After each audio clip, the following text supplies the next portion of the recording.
Frankenstein by Mary Shelley. Retold by Margaret Tanner. فرانکیستاین نوشته مری شلی، بازنویسی شده توسط مارگرت تانا از انتشارات میلان. فرانکیستاین بدون شک یکی از ماندگارترین رمان‌های علمی تخیلی تاریخ ادبیات جهان است که در ایران به دکتر فرانکیستاین معروف است. نویسنده این اثر شگفت‌انگیز خانم مری ویلستونکرافت شلی یک رمان نویس انگلیسی بود. وی در سال 1797 در سامستاون لندن به دنیا آمد و در سال 1851 در چستر اسکوئر لندن درگذشت. 6. The Monster's Request. 6. تقاضای هیولا. What can I say? I repeated. My wickedness has brought terror and unhappiness to the world. تکرار کردم. چی میتونم بگم؟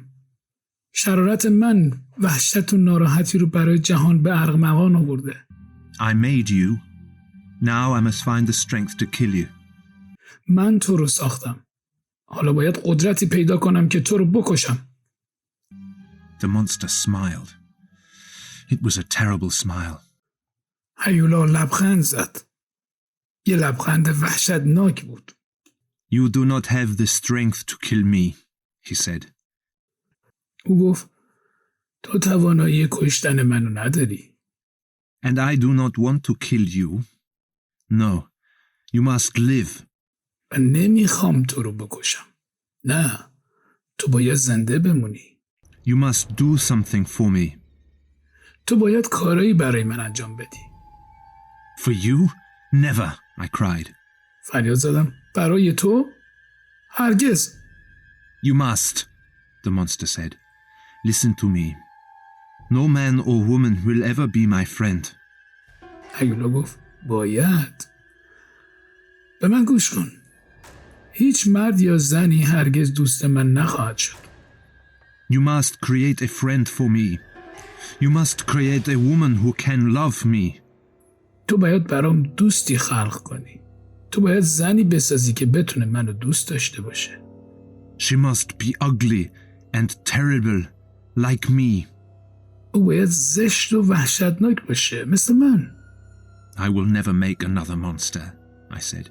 You have brought enough unhappiness to the world. گفتم من هرگز هیولای دیگه‌ای نخواهم ساخت. تو به اندازه کافی غم به دنیا آوردی.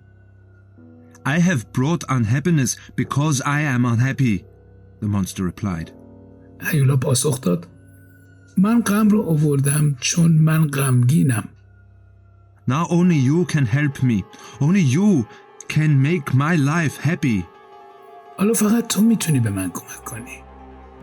فقط تو میتونی زندگیم رو شاد کنی.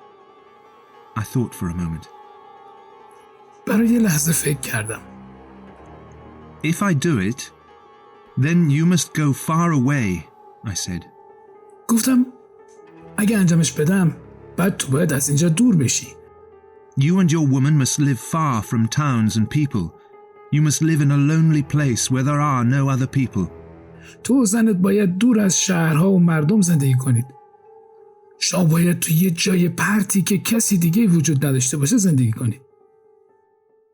The monster was silent for a few moments. Then he spoke. هیولا چند لحظه سکوت کرد. بعد حرف زد. I agree, the monster said. Give me what I ask. Then you will never see me again. هیولا گفت موافقم. چیزی رو که میخوام بهم بده اون وقت دیگه هرگز منو نخواهی دید. Begin your work at once. I shall return when the woman is ready. Until then, goodbye. فوراً کارتو شروع کن. وقتی زن آماده شد برمیگردم. تا اون وقت خداحافظ. And without another word, the monster left me alone on the mountain. و بدون کلام دیگه ای هیولا مرا در کوهستان تنها گذاشت. What could I do? I did not want to make another monster. I thought again of the blood and of the horror. چی کار میتونستم بکنم؟ نمیخواستم یه هیولای دیگه بسازم. دوباره به خون و به وحشت فکر میکردم. Could I work with dead bodies again? آیا میتونم دوباره با اجساد کار کنم؟ Could I live again with the smell of death and blood? آیا میتونم دوباره با بوی مرگ و خون زندگی کنم؟ I knew the monster would come back. I had to do what he asked. میدونستم هیولا برمیگرده. باید کاری رو که خواسته انجام میدادم. If I did not, he would kill me. I did not care about that, but perhaps he would destroy my family. Perhaps he would kill my dear Elizabeth. اگه این کارو نمی‌کردم، اون منو می‌کشت. برام مهم نبود. اما شاید خانواده‌مو نابود کنه. شاید الیزابت عزیزم رو بکشه. I did not know what to do. نمیدونستم چی کار کنم. I decided to go back to Geneva. First of all, I had to see my family again. تصمیم گرفتم به ژنو برگردم. اول از همه باید خانواده‌ام رو دوباره می‌دیدم. I had been away from Geneva for nearly 2 months. My father was very happy to see me. من نزدیک به 2 ماه از ژنو دور بودم. پدرم از دیدن من خیلی خوشحال شد. You still look ill, Victor, he said. Your holiday has not done you any good. او گفت تو هنوز بیمار به نظر میرسی ویکتور. تعطیلاتت هیچ سودی برات نداشت. You need company. It is not right for you to be always alone. تو به یه همدم نیاز داری. این درست نیست که همیشه تنها باشی. Yes, father. We all need someone to love, I said sadly. با ناراحتی گفتم بله پدر. همه ما به کسی نیاز داریم که دوستش داشته باشیم. I was thinking of the monster. Like everyone else, he wanted someone to love. داشتم به هیولا فکر میکردم. او هم مثل بقیه میخواست کسی رو دوست داشته باشه. I have an important question to ask you, Victor, my father went on. What is it, father? I said. پدرم ادامه داد. یه سوال مهم از تو دارم ویکتور. گفتم چیه پدر؟ Do you love Elizabeth? My father asked. پدرم پرسید. الیزابت رو دوست داری؟ Of course I do, I answered. I loved her from the first time I saw her. جواب دادم. البته که دارم. از اولین باری که اونو دیدم دوستش داشتم. But do you love her as a sister or as a wife? اما به عنوان یک خواهر دوستش داری یا به عنوان یک همسر؟ I thought of my unhappy life. I thought of Elizabeth's beauty. به زندگی غم‌انگیزم فکر کردم. به زیبایی الیزابت فکر کردم. I did not have to live alone. I could be happy. مجبور نبودم تنها زندگی کنم. میتونستم خوشحال باشم. Then I remembered the monster. I was afraid of him. بعد یاد هیولا افتادم. ازش میترسیدم. I had to do what he asked. باید کاری رو که میخواسته انجام میدادم. I waited for a few minutes before I spoke. Then I looked at my father. قبل از اینکه حرفی بزنم چند دقیقه صبر کردم. بعد به پدرم نگاه کردم. I love Elizabeth, and I want to make her my wife, I said slowly. آهسته گفتم من الیزابت رو دوست دارم و میخوام اونو همسر خود کنم. But not yet. I still have work to do. I must leave Geneva and work alone. اما هنوز نه. من هنوز کار دارم. باید ژنو رو ترک کنم و به تنهایی کار کنم. What is this work? My father asked. You work too hard, Victor. You will be ill again. پدرم پرسید این چه کاریه؟ تو خیلی سخت کوشی ویکتور. دوباره مریض میشی. Why don't you stay here with your friends? چرا اینجا پیش دوستات نمیمونی؟ Yes, I did want to stay in Geneva. But I knew that the monster would be watching me. بله. من میخواستم در ژنو بمونم. اما میدونستم که هیولا منو زیر نظر داره. No, father, I must go, I said. گفتم نه پدر، من باید برم. Before I left, I spoke to my dear Elizabeth alone.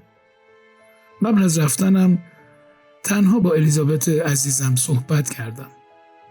Wait for me, Elizabeth, I said. I shall be back when my work is finished. Wait for me, my dear love. گفتم منتظرم بمون الیزابت. وقتی کارم تموم شد برمیگردم. منتظرم باش. عشق عزیزم. When I come back, we shall be married. وقتی برگردم با هم ازدواج میکنیم. I shall wait for you forever, Victor, Elizabeth answered. الیزابت پاسخ داد برای همیشه منتظرت خواهم موند ویکتور. God bless you, I said. Give me a few more months. It is all I need. گفتم خدا بهت برکت بده. چند ماه دیگه به من فرصت بده. این تمام چیزیه که من نیاز دارم. I prepared myself for a long journey. I had to find somewhere to live. I had to find somewhere far away from Geneva. خودم رو برای یک سفر طولانی آماده کردم. باید جایی برای زندگی پیدا می‌کردم. باید جایی دورتر از ژنو پیدا می‌کردم. I had to find somewhere where I could make the female monster. But where could I go? باید جایی پیدا می‌کردم که بتونم هیولای زن رو بسازم. اما کجا میتونستم برم؟ Where could I do my wicked work in secret? کجا میتونستم کار شرورانه خودم رو در خفا انجام بدم؟ The answer to these questions came in a letter. It was a letter from Henry Clerval in Strasbourg. پاسخ این سوال در یک نامه اومد. نامه از هنری کراول در استراسبورگ بود. My dear Victor, Henry wrote, I have a job here. I'm teaching languages at the university. هنری نوشته بود ویکتور عزیزم، من اینجا کار دارم. من در دانشگاه زبان تدریس میکنم. Why don't you come and visit me? Strasbourg is a beautiful city.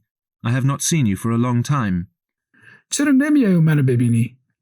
استراسبورگ شهر زیبایی است. خیلی وقت ندیدمت. We have many things to talk about. Also, a holiday will do you good. Let me know when you're coming. Your friend Henry. ما چیزهای زیادی برای گفتن داریم. همینطور یه تعطیلات خوب خواهیم داشت. خبرم کن که قراره بیای. دوستت هنری. I wrote to Henry. I agreed to visit him. I knew what I was going to do. من به هنری نامه نوشتم. پذیرفتم به دیدارش برم. میدونستم که قراره چیکار کنم. After a week or two, I would find a lonely house. I would build a laboratory there. بعد از 1-2 هفته یه خونه تنها پیدا خواهم کرد. اونجا یه آزمایشگاه خواهم ساخت. I would work as before, but more quickly. Soon, I would be free of the monster forever. من مثل قبل کار میکنم، اما سریعتر. به زودی برای همیشه از شر هیولا خلاص میشم. امیدوارم تا اینجا از داستان خوشتون اومده باشه و قسمت بعدی رو ببینید. از اینکه تا انتهای ویدیو رو نگاه کردید از شما سپاسگزارم. اگر از اون خوشتون اومده لطفاً اون رو لایک کنید و اگر عضو کانال نیستید آن رو سابسکرایب کرده و دکمه زنگوله را بزنید. منتظر کامنت های شما هستم.